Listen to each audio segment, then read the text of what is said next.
I'm going to read The Man Made of Stars. It's written by M.H. Clark and it's illustrated by Lisa Evans. One night, as I lay in bed, I looked out the window at the huge round moon in the dark night sky, and I saw something. A little light flickering far away. I watched as it moved along the edge of the trees until I couldn't see it anymore.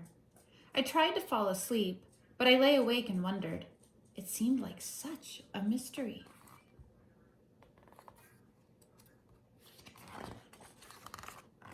I asked my grandmother. "Oh yes," she said, "that must be the man made of stars. Every evening when the sky is painted pink and blue and gold, the man made of stars sets off to work.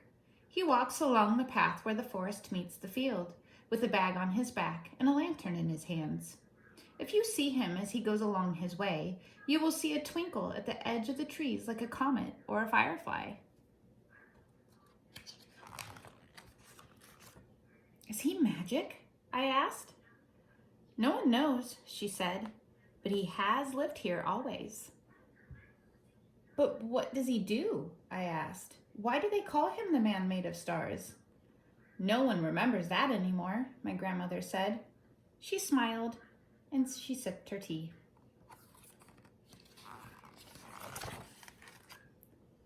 Sometimes I thought I saw the man made of stars in town. His eyes shined like there was a great secret he knew. I wish I knew his secret too. It seemed to make him so happy.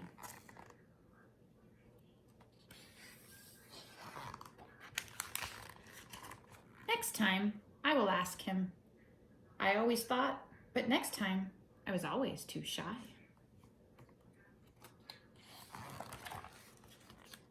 One summer night, I couldn't sleep. The windows were open wide and a warm breeze lifted my curtains like they were sails.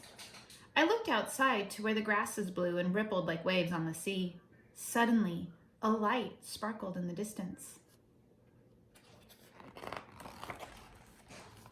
I crept down the stairs and out the door, silent as a cat. I crossed the field where the grasses stood tall and dry in the light of the moon. The ground was warm under my feet. "Wait," I called out, but the flickering light moved on. I ran and followed the light, which seemed to get farther and farther away until it simply disappeared. I stopped. I watched. I waited.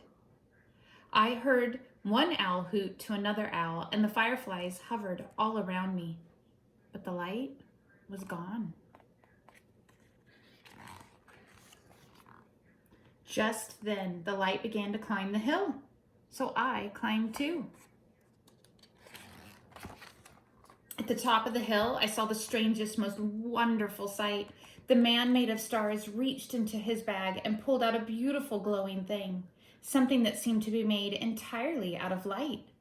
He held it and then threw it, and the glittering light floated higher and higher until it became another star in the sky.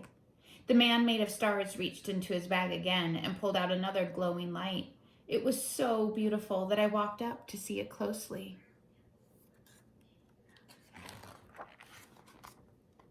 "What is it?" I asked. "Well," he said, "this one must be pure love. See how bright it is?" "Where do you find them?" "Oh, they're everywhere," he said. "Look up at the stars. What do you see?" "They glow." "And so do you," he said. "You are made of kindness and possibility and brilliance. Everything you are made of, the stars are made of. And though the stars shine only at night when it is dark, your light shines always." "Why do they call you the man who is made of stars?" I asked. He laughed and then said, "Is that what they call me? Well, you are made of stars too. We all are." He reached into his bag again.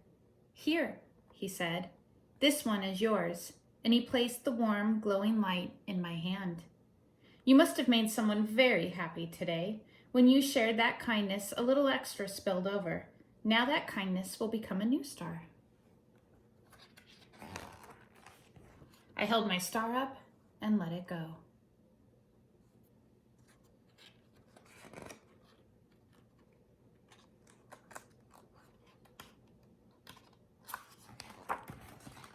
Now, each day when the sun sets and night begins, when the sky is painted pink and blue and gold, I look up to see if there is a new star in the sky. Maybe one I will recognize because it's made from a special piece of me.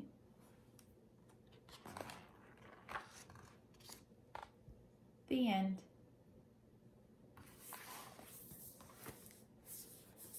The Man Made of Stars.